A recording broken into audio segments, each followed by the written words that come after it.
itu sebuah lembaga formal milik pemerintah di mana tugas utamanya adalah melakukan pelatihan bagi guru-guru kejuruan non-teknik. Non-teknik ya. Non-teknik itu dulu nama satuan pendidikannya SMEA, Sekolah Menengah Ekonomi Atas, yang sekarang diintegrasikan jadi SMK. SMK. Iya, SMK kan mirip perguruan tinggi. Ya. Berbagai fakultas dan program studi ada di sana. Dulu dipisah-pisah. Nah, itu namanya SME dan SMKK. SMK itulah Sekolah Menengah Kesejahteraan Keluarga. Dulu cikal bakalnya dari Sekolah Kemandirian Putri. Jadi memang di dalamnya adalah para pelajar siswi-siswi. Karena di sana belajar memasak, belajar kecantikan, belajar tata busana. Ya urusan dulu masa lalu itu kan masih urusan pekerjaan-pekerjaan yang kurang lebih cocok dengan perempuan. Tata boga berarti. Tata boga itu memasak. Iya, iya. Tata kecantikan urusan rambut dan kulit. Tata busana urusan pakaian. Kan perlu ya Pak, biar ada. Iya. Ya, dan tata geraha.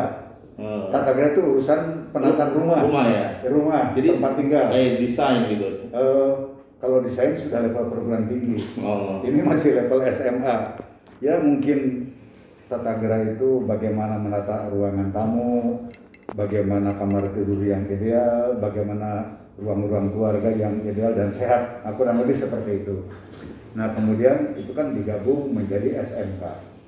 Nah kami itu bareng-bareng bertugas di lembaga pelatihan guru non tunjangan tingkat nasional. Hanya bedanya beliau itu ada di jalur instruktur namanya. Instruktur itu pelatih atau pengajar. Tapi berarti sudah PNS? Sudah PNS. Dan waktu itu alasan keluarnya apa? Kalau menurut cerita beliau, saya itu kan sudah lama di kampung itu hidup sederhana dengan berbagai kesederhanaan. Ketika jadi PNS kan gajian sebulan sekali katanya. Lalu dapat gajian itu kan nominalnya sekitar 61.000. Itu golongan 3A waktu itu sarjana.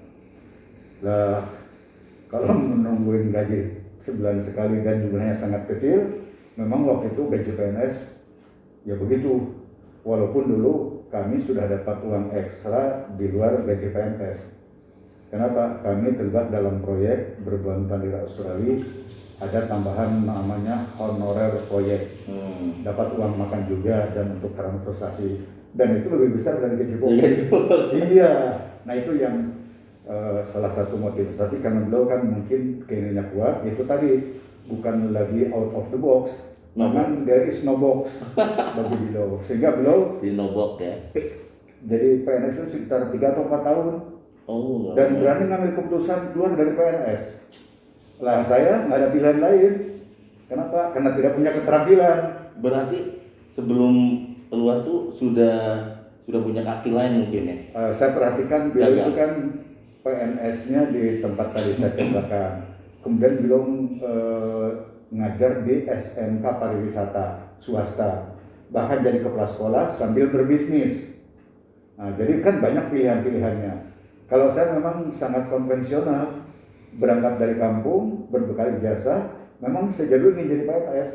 Ya betul-betul saya fokus dari PNS sampai saya pensiun usia 60 tahun. Gitu loh. Oh iya. Iya.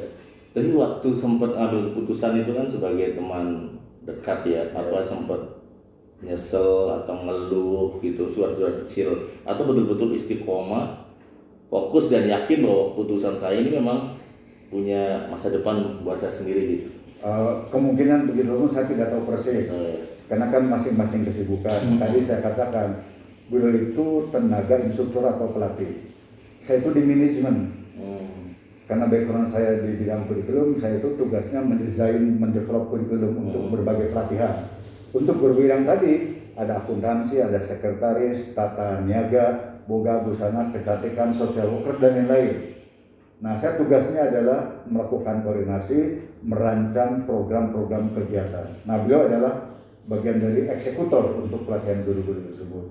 Sehingga beda jalur dalam hari-hari masing-masing kesibukan. Tapi kami sempat satu kontrakan. Oh. Iya, dekat Berarti udah Barat tuh udah nikah juga? Belum? Waktu itu dulu saya belum. Pak Darsono udah nikah? Padahal sudah. Makanya dulu ada satu rumah, itu satu couple, satu building tapi dua pintu. Beliau berdua di pintu sebelah kiri kalau masuk, kami berempat di sebelah kanan. Ya itu rumah itu ukurannya relatif besar, tapi karena bagi dua ya jadi rumah kontrakan. Di dalamnya 2 kamar tidur, 1 ruang tamu, kemudian biasa dapur kamar mandi.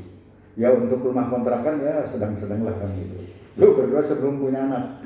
Oh. Nah itu. Oke. Nah, terus berapa tahun itu nggak ini Pak, masing-masing karirnya masing-masing ya, jalan masing-masing. Terus kelihatannya beliau memantau gitu ya, memantau perjalanannya Pak. Nah makanya gini, diam-diam saling memantau. Oh gitu. Iya.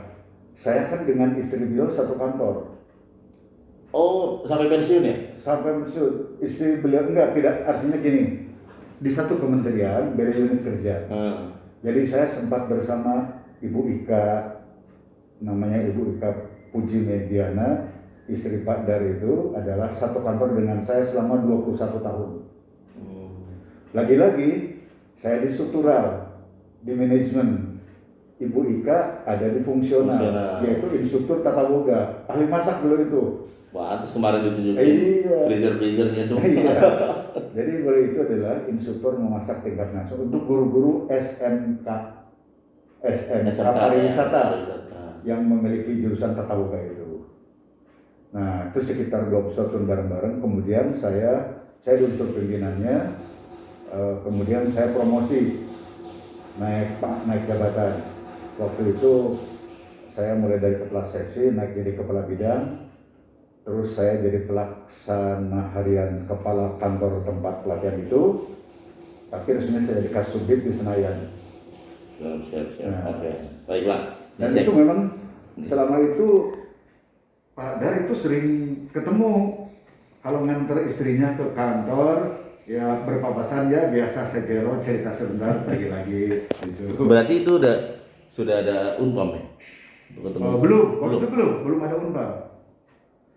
Karena Unpam itu kan dikelola beliau tahun 2004. Iya. Rasmita itu ya? Iya, saya 2004 itu pas awal pindah ke sana ya, di kantor saya. Nah, sempat tahun 2002 kami bareng ibadah haji. Bareng bukan satu kloter, memang satu grup, satu rombongan. Gitu.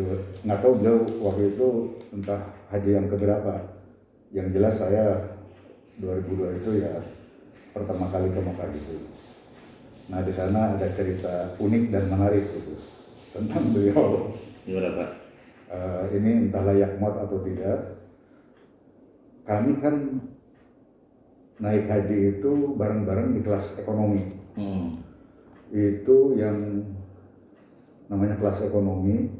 Jadi dari maktab tempat kami menginap itu ke masjid itu harus jalan kaki jauh. Kalau naik mobil itu di sana rata-rata 1 real. Tapi jalan kaki itu mungkin sekitar 2 kilo. Ya karena kelas ekonomi itu ongkos biasa. Enaknya. Padahal beliau itu kan mau sewa jet pribadi juga bisa itu. Tapi nah itulah bagaimana hambanya beliau itu sangat sederhana. Nah suatu saat pulang sholat subuh dari Masjidil Haram, kan biasa ini sekitar jam 8, jam 9 itu berkumpul semuanya. Selesai ibadah, lelah dan saatnya sarapan. Begitu masuk kamar, itu beberapa ibu cerita belanjaan di Pasar Seng. Terkenal Pasar Seng itu sebuah pasar di sebelah Masjidil Haram. Itu tempat belanja macam-macam, dari mulai tasbih, sajadah, baju sampai emas di sana ada. Ibu heboh, saling membandingkan hasil belanjanya. Oh bagus-bagus, ya di sana bagus-bagus, emasnya pun bagus-bagus.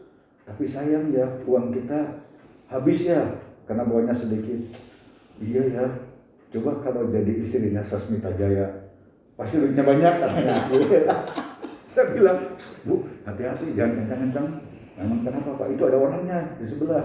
Memang kamarnya beda satu, beda bersebelahan. Ah, Bapak bergurau aja. Ini serius, saya itu teman beliau.